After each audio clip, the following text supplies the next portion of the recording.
All right, we are officially recording. So thank you for everybody who's joined us for our ongoing Thursday weekly webinars. For folks who don't know me, my name is Lee Storo, Executive Director of North Carolina AIDS Action Network.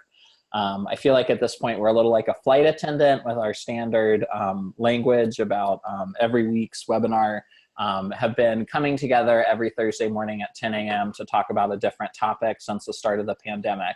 An exciting announcement we have is that for June, we are doing a whole series of Pride-inspired conversations. So I think really all of the conversations and dialogue we've had have been focused on Pride and LGBTQ issues in some way or other, but are going to take a special eye to that in the month of June, since I know many of us are challenged and sad by so many Pride events being canceled.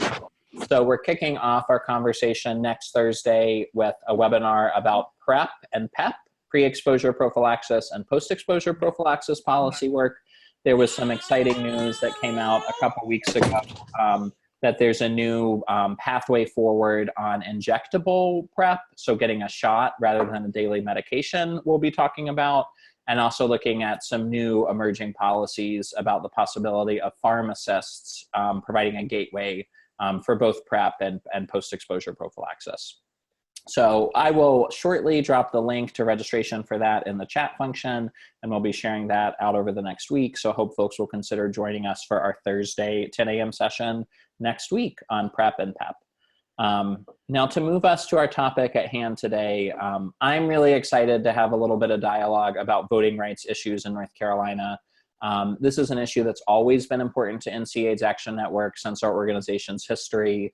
I remember our former executive director, Lisa Hajurjan, saying, I think for HIV advocates, we know that voting rights are one of our issues, that we need to make sure we're at the table and that the people making decisions have our interests at heart.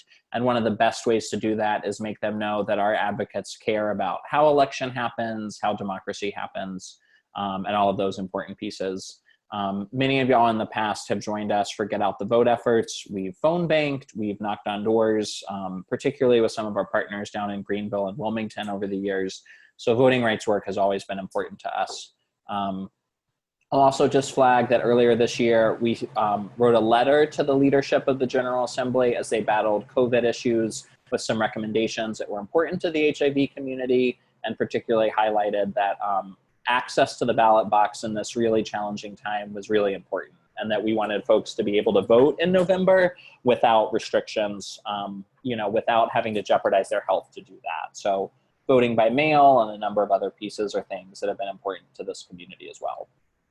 So with that being said, I am thrilled and excited to pass the baton to our colleague and friend, Saylor Jones with Democracy North Carolina. I first got to know Saylor when Saylor was at Equality North Carolina, running across the state at one point in time to try to speak out against Amendment 1, which I think was an enjoyable time for all of us. We were also super lucky to have Saylor actually on the team at the North Carolina AIDS Action Network several years ago, helping do our communications work. Saylor, every year I joke during Building Power Across the Spectrum that the template that you created for the program is still used to this day every year, and is the template we look back upon. So your mark has had a lasting impact at NC AIDS Action Network. So Saylor's currently campaign director at Democracy North Carolina, and I will pass it off to you for today's presentation. Thanks, friend. Hey, everybody. I am Saylor Jones, and I am doing this with crowds large and small throughout the months of May and June as the legislature meets to talk about COVID-related election bills. And they are meeting at noon in approximately 2 hours to vote on the latest election bills. And so I'm really excited to have updated the presentation early this morning so you could have the very latest as we're coming in. I want to share my screen really quickly and do a quick presentation with you. Let me see. Can I do it? Let's see. And if you can see my screen, just tell me in the chat box, that would be great. And this is an opportunity. We're kind of updating this every single day. So you can have the very latest, and I'm gonna go into presenter's view so it looks really awesome for the recording. But this is our May 2020 voting rights update. In fact, it's almost June, so we'll update the month on this tomorrow. But I just wanted to come and be able to talk to you a little bit about what's going on in terms of what voting could look like. And I just want to remind you, we're a nonpartisan nonprofit. We're going to say some political things on this webinar today, but they're not directed to any one party. We're actually fighting for all voters and fighting all parties to make sure we have good voting related rules in place for the fall.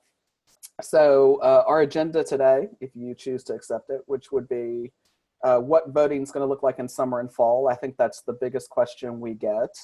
How will COVID impact how and where you vote this fall, and opportunities to engage even now, even today, even in the 2 hours leading up to the House vote on House Bill 1169, the first COVID-related elections bill to see the light of day in the General Assembly. So with that, I want to go to some of the most important things that we'll see coming up. The one thing that won't change, or hopefully won't change, because early voting options have not yet changed. Election day has not yet changed. The next election you can participate in depends on where you live in North Carolina. Everyone in North Carolina will obviously vote on General Election Day, November 3rd, 2020. Early voting will begin October 15th and conclude on the beautiful day of Halloween, which will be great in Chapel Hill. In addition, there are 2 primary runoff elections taking place on June 23rd. In case you didn't know, the NC Congressional District 11 will have a Republican runoff election, a second primary that has been moved to June 23rd from its original May date because of COVID-19. There's also a lesser known election happening in Columbus County, District 2, yet again, a Republican runoff election for a county commission race in District 2. And the reason why these 2 primaries are so important to people not living in the West or Columbus County is that it's a bellwether for how our elections are going to run for fall. And so we'll see on June 23rd how people navigate physical distancing, how people navigate the absentee process as it currently exists, and how the changes that potentially may come this week from the North Carolina General Assembly could impact June 23rd, and also show that they're not effective to substantially protect voters. They're not good enough, as it were, to protect voters for the fall. So as for what options will be available when voters head to the polls this fall, in addition to the state of the COVID crisis itself, it's likely up to 7 big factors, and I want to share those with you today, most of which you know, but maybe not in detail. The first one is our State Board of Elections, which is important to know. It's one of 7 big things that could impact our elections this fall, and I want to talk a little bit about them right now. So the State Board of Elections is a very interesting body right now. It's led by Director Karen Brinson Bell, who some of you may know. She was appointed by Roy Cooper. The governor gets to control essentially the State Board of Elections and the majorities on our county boards of elections.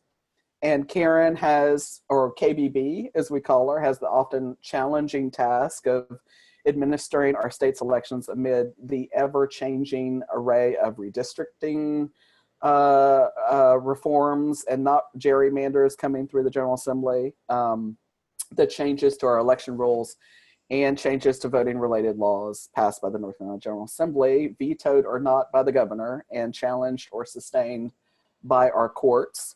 They also have their own rulemaking processes, and as part, the State Board of Elections had proposed to temporarily amend the current election rules that they work under to allow themselves to respond to the coronavirus outbreak. They were going to change the rules to add things like disease epidemic or other public health incident to those rules to allow themselves and future elections directors to deal with COVID-19 and related viral and other public health related crises.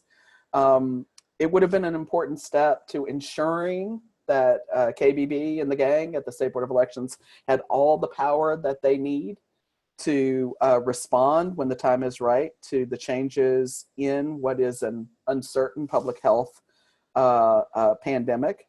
And so because KBB and the State Board of Elections is thought to be run by Governor Cooper, even though it's just an appointee, it became highly political, even this small change. And keep in mind that adding disease epidemic to the emergency rules is kind of like adding hurricanes, which are already in the emergency rules. If we have a hurricane, inevitably we have a hurricane in and around voting time in North Carolina. This would be the way that we could deal with that. So it is sad that, as an update, thanks to public pressure from the Reopen NC folks, the state's Rules Review Commission denied the expansion of that common sense addition to the emergency election rules, and conservative groups are now calling on the General Assembly to closely oversee how the state board conducts the elections even without these powers. This is reflected in new legislation we'll see today on the House floor, House Bill 1169, which prohibits the State Board of Elections from making our election in North Carolina an all-male affair, not M-A-L-E, but M-A-I-L, as could happen in other states this year, which wasn't really in their powers in the first place. And two, it makes it a felony for election officials on the state and county level to provide an absentee ballot if it is not originally requested. Obviously, these are highly political times. And so that was a highly political provision in House Bill 1169, which is up today. When asked, officials at the State Board of Elections responded that they may not even try to refile to amend this rule. It is so political in this moment that they may not even try, and they may try to move forward as is.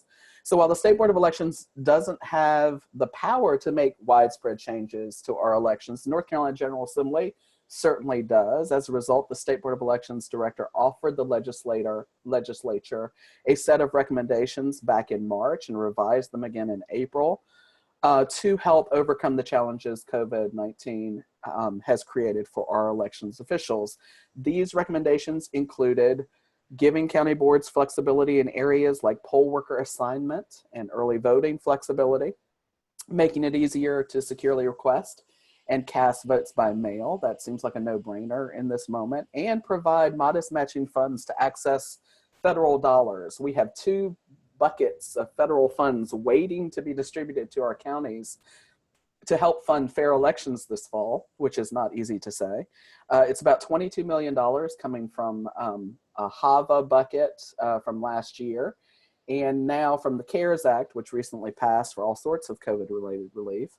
And they are similar recommendations the State Board provided to the legislature as Democracy North Carolina, my organization, provided to the State Board of Elections back in March. So it went from us to them to the legislature, and has now turned into a bill, House Bill 1169, I'll keep saying it, that we may see come up today on the House floor that addresses some but not all of these recommendations.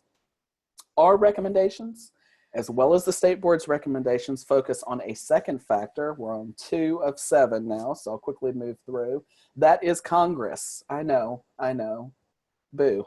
The second factor will impact our state's elections. That is the U.S. Congress. Recently, Senators Amy Klobuchar and Ron Wyden, both Democrats, have proposed a bill that would do things like push resources to the states to pay for things like prepaid postage for mail-in ballots. They would train poll workers so as to sustain early voting or in-person voting options on election day. And they would encourage early voting in less crowded spaces by requiring states open the polls for 20 days. Remember, North Carolina opens for 17 days. We are a state that has one of the longest early voting periods. The Klobuchar-Wyden bill would widen that to, pun intended, 20 days. This funding would be in addition to federal funds devoted to our elections beginning in 2019. As I mentioned, we have $22 million set already to come to us from election security funds that were set aside in 2019 and the CARES Act of 2020. But to get that money, the North Carolina, here's the catch, as it always is, the North Carolina General Assembly has to match 20% of that figure. Here, that's around $4.4 million to get the $22 million bucket, which is modest, a modest match when you consider the General Assembly just passed a bill for $1.57 billion to address the COVID-19 crisis. So they need pony up around $4 million in House Bill 1169 to get this $22 million to come our way. Early voting in the fall general election begins in less than 6 months. Absentee voting in the fall begins in less than 5. And Republican voters in the 11th Congressional District are essentially, if they're absentee voting, casting ballots now. So the time is now for this to happen. And if the General Assembly does not act expansively and immediately, the current crisis will make it more difficult for voters to obviously cast a ballot. So what is the real key, the third key to this vital funding? Well, it is the North Carolina General Assembly. And as I said, we had suggested earlier in March that they not only fund accessible elections by doing this modest match, but expand access to absentee voting. 4% of North Carolinians used absentee in 2016. So in the big years, that's the figure. KBB and the State Board of Elections gang have suggested that that may be 10 times that for the 2020 election, obviously requiring that we expand absentee access. The current process is very confusing and complicated. We had recommended some changes that would make it less so. We obviously think we need to increase poll staffing. Our average age of poll workers in the great state of North Kakalaki is 70 years old. Yes, 70. An at-risk group, to say the least, for COVID-19. And so we need more poll workers this year than ever before to not only supplement what our current poll workers can't do, but also to allow for the physical distancing that many voters will demand. I think we need more of our early voting options. Democracy NC does too. And those options come from loosening the uniform hours requirement we have during the weekdays. This would allow counties to host early voting hours and sites when communities need them and want them the most. That is a no-brainer. I think almost all counties want that.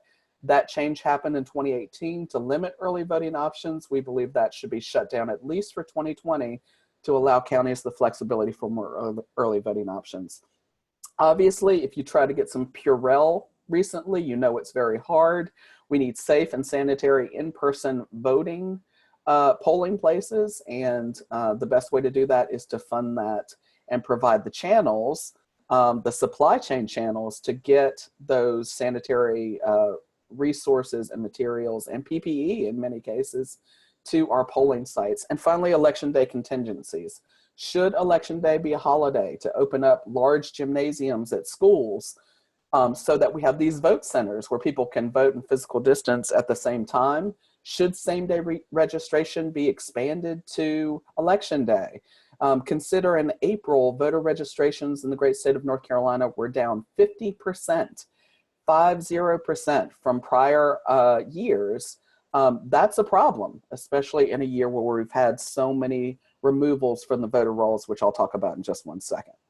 So obviously the biggest and most important factor in our elections this fall is the General Assembly. As I told you, House Bill 1169 is coming up for a vote. It's called the Bipartisan Elections Act of 2020. Democrats and Republicans have sponsored this after much hemming and hawing, as we say in Warren County.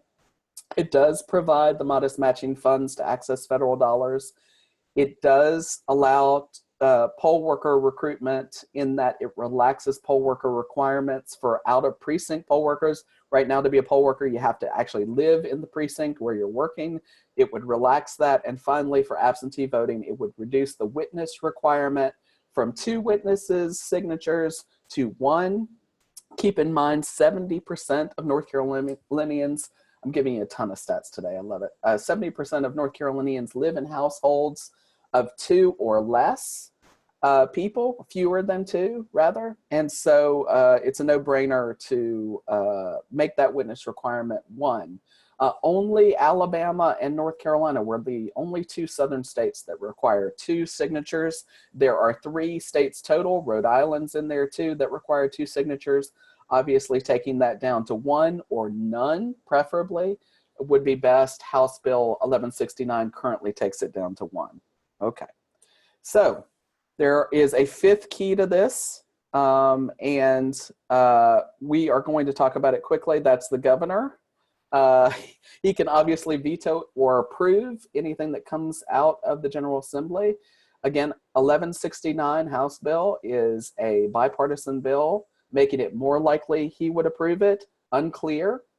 We are demanding that House Bill 1169 be expanded, and we would advocate that the governor ask for more, things like recommendations that the state board made months ago to increase the absentee deadline extension, allow assistance for supply chain needs, lower the age for poll workers so that even more people can participate, provide paid postage for mail-in voting. Obviously, we want no poll taxes on people taking advantage of voting from home, drop boxes for absentee ballots, and flexible early voting hours. Really the most important thing to free up a lot of these county resources at a time where county budgets desperately need it. So he could obviously approve or deny whatever comes out of the General Assembly. He has some small emergency actions he can take in a crisis to help our elections. And obviously he appointed KBB to the elections board, and his party now controls a lot of the county boards of elections across the state. So whether it's emergency orders by the governor or emergency legislation from lawmakers, it'll be highly politicized, whatever happens, and could be supported or opposed along party lines, especially because the governor and all of the legislature is on the ballot this year. So what's another important factor, we're at 5 of 7, remember, is our courts. All is not lost if the General Assembly doesn't act expansively and immediately, because there's a 5th factor, our courts, which have been on hiatus largely due to the social distancing and the work from home, and are coming back in June. So we, on behalf of North Carolina, the League of Women Voters, and 6 individual voters are going to court. We are actually filed a lawsuit last week demanding North Carolina take the necessary steps we think it needs to guarantee a fair, safe election in November, to go further than House Bill 1169, and really make sure, like a lot of courts and a lot of states are, that there is proper access to safe in-person voting and voting from home, given the likelihood that the state and the country will still be experiencing the effects of the COVID-19 pandemic in October and November. In the suit, it's called Democracy North Carolina versus NC State Board of Elections. We couldn't sue the legislature for inaction, so we're suing the state board for what they've already done. The plaintiffs, us, are asking the court to take immediate action on a number of items in advance of November's election, including waiving the requirement that voter registration applications be submitted 25 days before the election, making it easier to submit an absentee ballot, creating a process for ballots to be submitted other than by mail, like you can if you're overseas or in the military, and making in-person voting safer, including loosening restrictions on poll worker requirements, going even farther than House Bill 1169, and creating that flexibility we'll need in early voting sites to put resources where counties are actually using them. As a reminder, there are also 2 lawsuits currently challenging the photo voter ID requirement. Remember, in 2018, we passed a constitutional amendment requiring photo voter ID to vote. Since then, a state and federal court have enjoined them, saying they are likely racially motivated. There is also a lawsuit challenging absentee voting laws. In 2018, due to the Bladen County ballot harvesting scandal, absentee voting was made even more difficult in the state. So there's a lawsuit challenging those restrictions as well. There is a lawsuit challenging the uniform weekday hours requirement. Again, I've talked about that many times Right now, during the weekday hours of early voting, you are required, our counties are required to open up a certain number of hours. Many of those hours are considered by voting rights advocates to be unusable, meaning people don't use them. And those resources, those poll worker hours, those sites and options could be better used other ways. We want to get rid of that requirement and ensure flexibility, at least for 2020.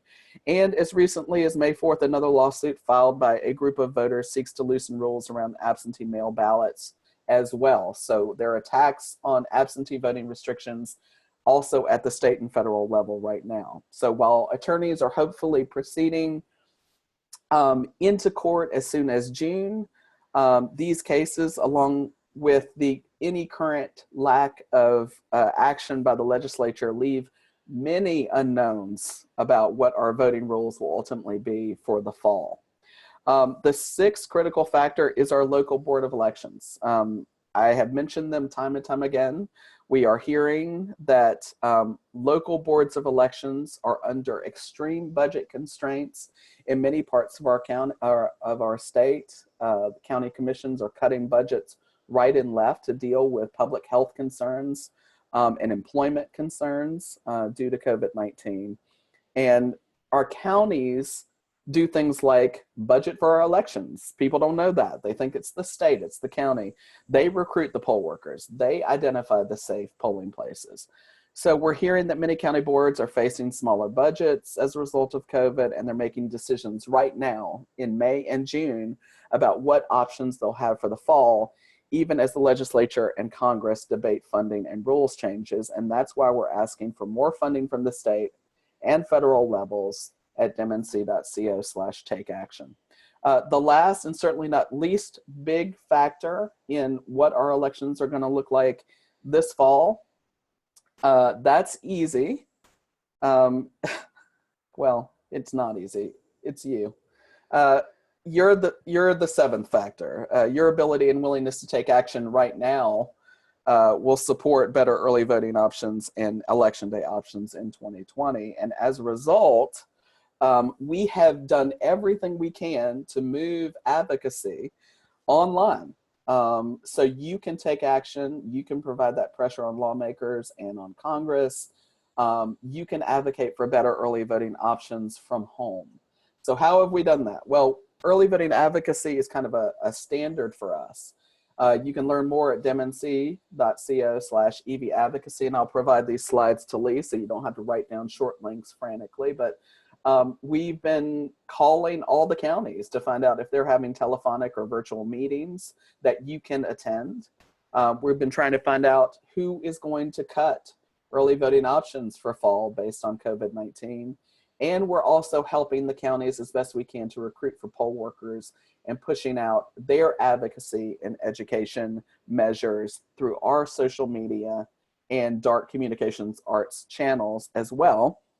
And that is incredibly important in this time.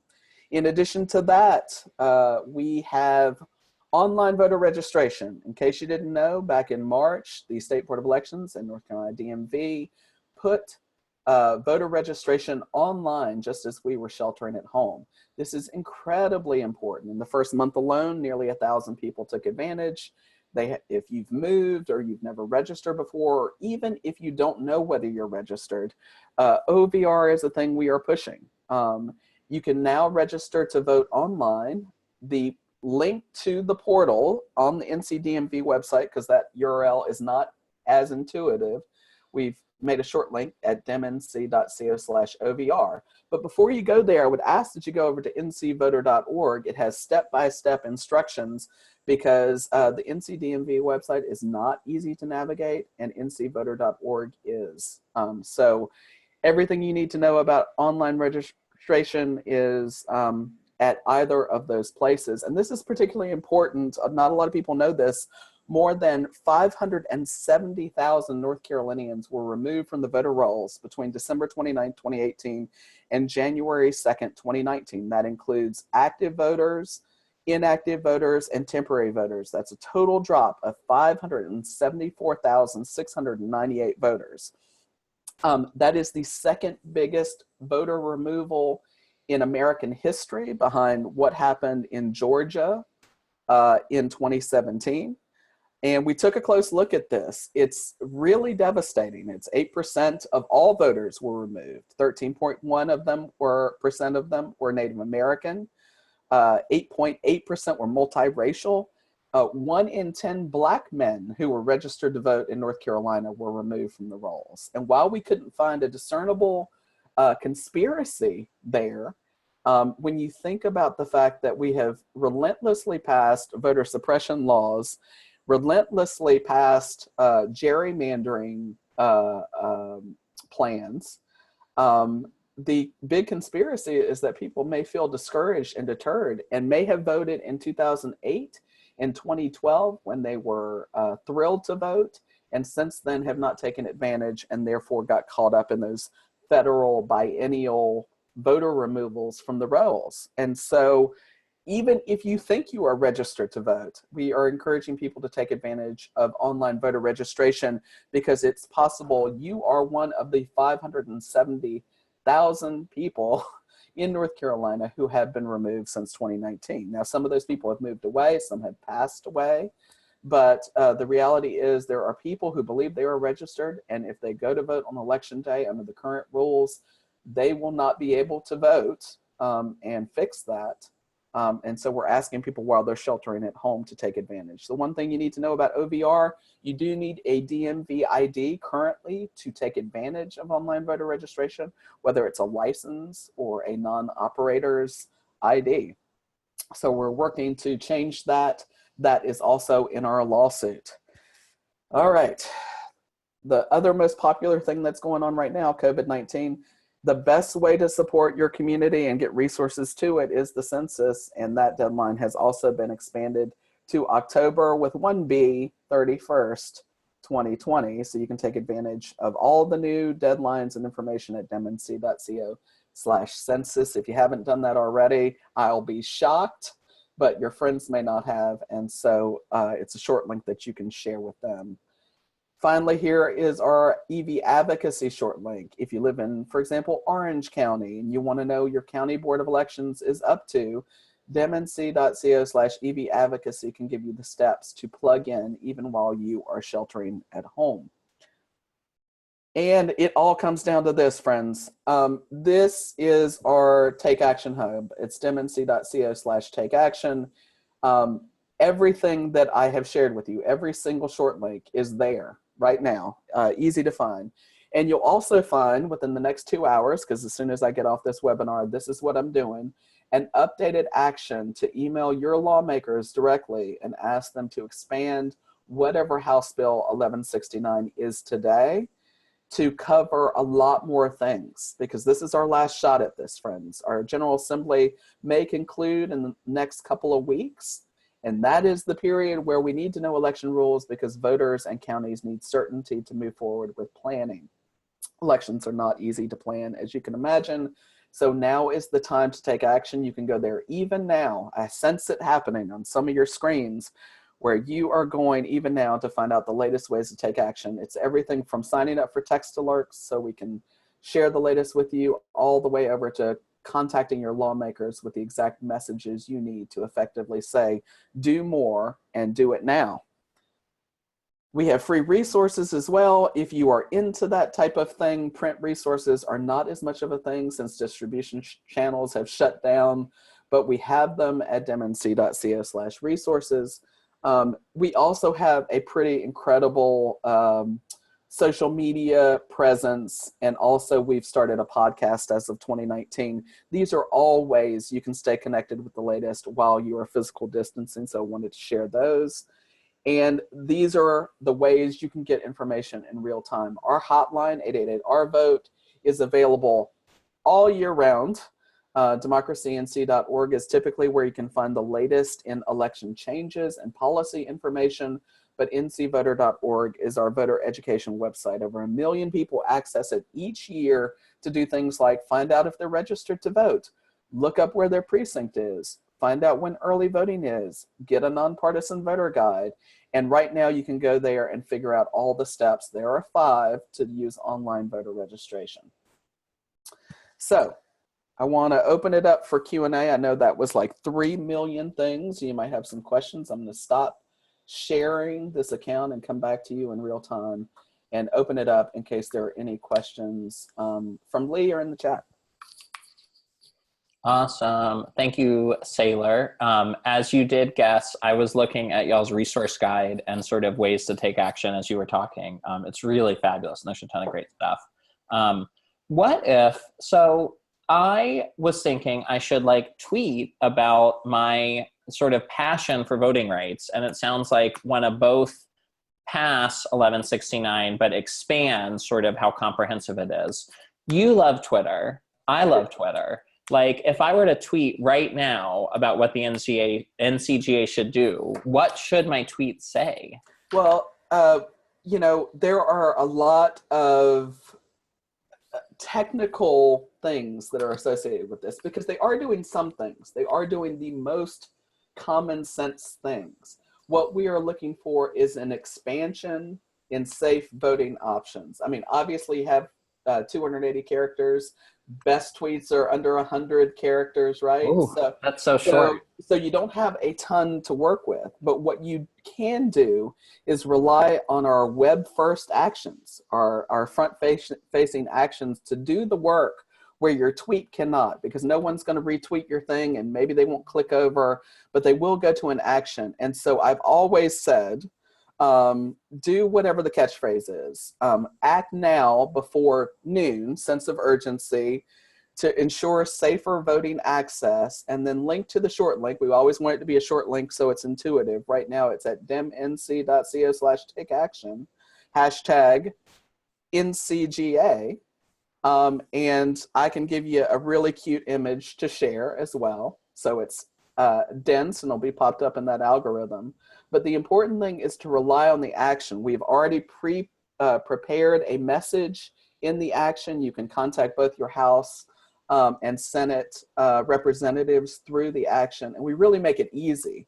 The number of tweets from our supporters on Twitter and our users on Twitter really hammering home how easy the function is.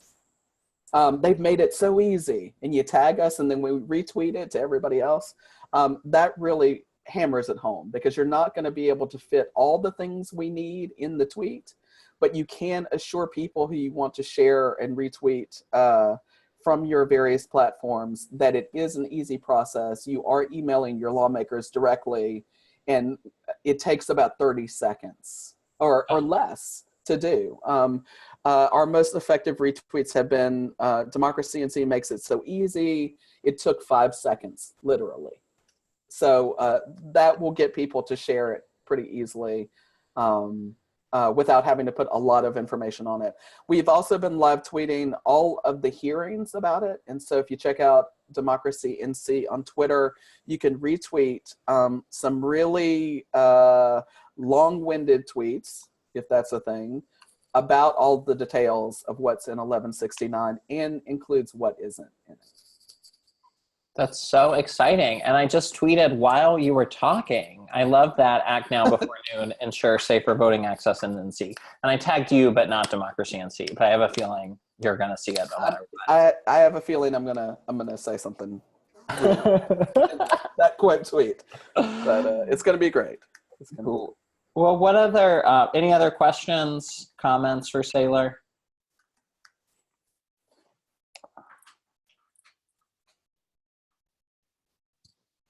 People know everything now, so that's good. That's good.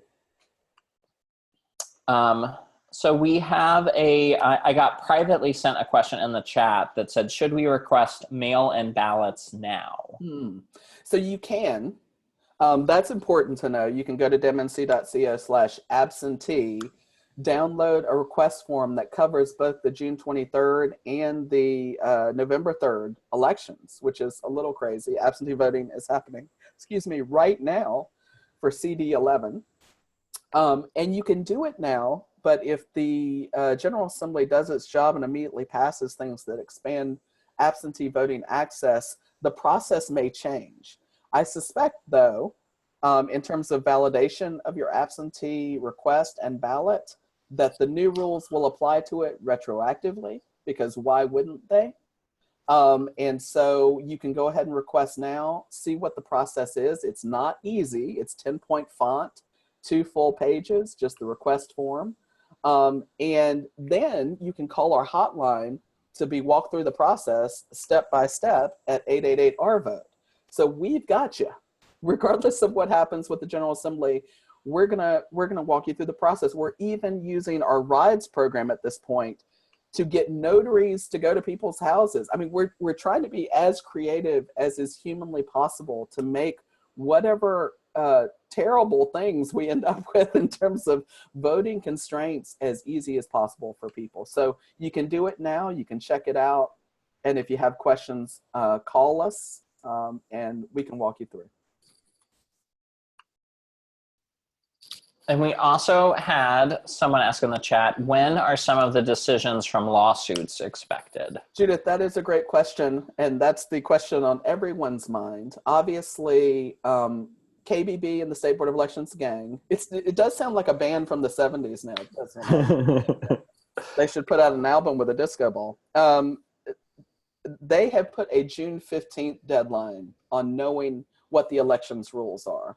But the reality is our counties are telling us they need to know by July what's going to be in place for fall. That's when the rubber meets the road in terms of determining and their early voting plans, starting to get things in place for the voting options. So our hope is summer, in July, we'll know what the rules are going to be for fall. Now, this is North Carolina, friends. So the legislature could come back in August or late July and pass some legislation in response to these lawsuits, and on and on. But as you know, if you are a North Carolinian, the courts are the great vanguard of a lot of our election and voting rights. And so we're hopeful that when the court acts or doesn't, in the case of voter ID and those injunctions currently blocking that law, that will be the final word. So fingers crossed on that, then in July, we should have some answers for you, and I'll come back and update you as needed. Awesome. Other questions, other comments?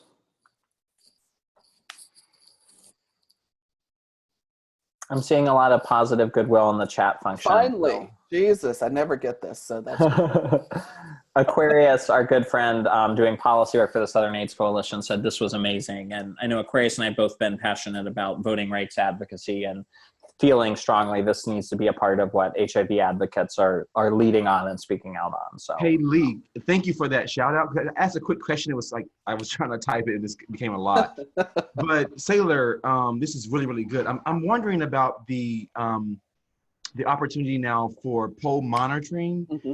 And just like the dangers there, right, with intimidation, and what do we do to counter sort of the, I mean, North Carolina is a case study for like voter fraud, right? But it's been sort of co-opted in so many ways around what the councilman wanted to do. Mm-hmm. What do we do around trying to really protect people going to the polls without the fear of intimidation? So that is the kind of question of the hour. We don't even know what our elections are going to look like. Like, you know, I mean, ideally we'd have no one silver bullet and everybody get an absentee request form. Everybody get an absentee ballot. We'd open these massive vote centers where people could physical distance. There wouldn't be this massive electioneering and voter intimidation campaign from campaigns. You know, in that ideal world. But this was always going to be a presidential election year. And it was always going to be a possibility for massive voter intimidation, which we chronicled in our research at demnc.co/research from 2016. And so the case remains that so Trump just announced that he was his campaign was putting like $20 million of the RNC into quote unquote poll monitoring. I know the Democrats in this state have made efforts to do poll monitoring as well. This is in addition to the partisan election observers. There are 5 parties in North Carolina, 4 of which will be in your polling places at all times. We run a nonpartisan election protection campaign every year. And so we'll be recruiting people starting this summer to be poll monitors to help voters navigate the rules, whatever they are, and connect people to the hotline and the lawyers waiting to help who are nonpartisan as well, to make sure that it's not just voters getting to the polls, it's their votes counting in the process. We can also imagine with absentee voting going up maybe 10 times what it is. So maybe half of people will try to vote absentee. I think on the last night's Common Cause webinar on COVID and voting, 70% of the participants said they were going to vote by mail. They look a lot like the people in this chat box, you know, activists. That means the day of canvass, which is 10 days after Election Day, will be the day when you count all those absentee votes, half of the absentee votes. So do we need to start talking to people about the realistic expectations of this election, that you may not know the results of this election on election night as we are used to, that this will be a situation where we all need to get ready to not question this process, because election officials are working as hard as they can to ensure the accuracy, and we need to be on the same page with that. So it's everything from recruiting and training people to be nonpartisan poll monitors starting in the summer, all the way to messaging those realistic expectations of what our elections are really going to look like this year, and making sure that people as much as possible can trust our democracy, not simply this year, but in the years to come, by making it as smooth as possible. And that's our job, all of us, people who already know the rules, who already filled out their census form, who are already activists in the community, to make sure those messages are clear. It's a lot. Thank you. No, that was great. Thank you. It's terrifying. Awesome. Well, I know we are getting, oh, I'm unmuted, right? Y'all can hear me, yeah. I know we're getting close to 11 o'clock, and Saylor, you've got an exciting day. I think every day is probably exciting at Democracy NC right now as we're discussing this critical issue. So we'll thank folks for joining us and being on. Just a couple quick final plugs. So as I mentioned, next week we are launching the start of a Pride Month of weekly webinars with some conversation about pre-exposure prophylaxis and post-exposure prophylaxis. I have one of the docs and researchers from Greensboro who was part of the trial that showed that injectable shot-based PrEP is effective and likely to keep moving forward, going to be on, which is really exciting to have a local North Carolina doctor representing. Just put that link in the chat function. Also, just want to remind folks that June 10th is our statewide day of advocacy. HIV Speaks on Jones Street, coming to you virtual this year. Shout out to our friends at Crepe Myrtle Festival for serving as the presenting sponsor. We'll have registration in the morning for that, and then, or excuse me, a program in the morning that'll be a briefing on HIV policy issues, and then are having some legislative meetings over conference call and Zoom in the afternoon, which would be exciting. Matt, can I ask you to put the link to that in the chat function? I meant to have it queued up, but just realized I did not, for everybody, in case you are not registered already and would like to be able to join us on June 10th. Matt, you just sent it to me privately, so will you change your link so that you send it to everybody? Thank you so much. All learning and growing on the Zoom function. Saylor, any last words before we jump off? Just encouraging people to take action today. We have 1 hour and 6 minutes left until the House votes on 1169. So demnc.co/take action. And regardless of what happens, check out our Twitter account later today, and we'll update you on the latest on 1169 and other bills that are coming down the pike to change the rules of elections in the age of COVID. So Lee, thank you so much. I love NCAN. I love you, Christina, everybody on this call. So thanks again for giving me the time. All right. Well, thanks everybody. Y'all have a great week. be safe, be an advocate for voting, and we'll see you soon. Thank you.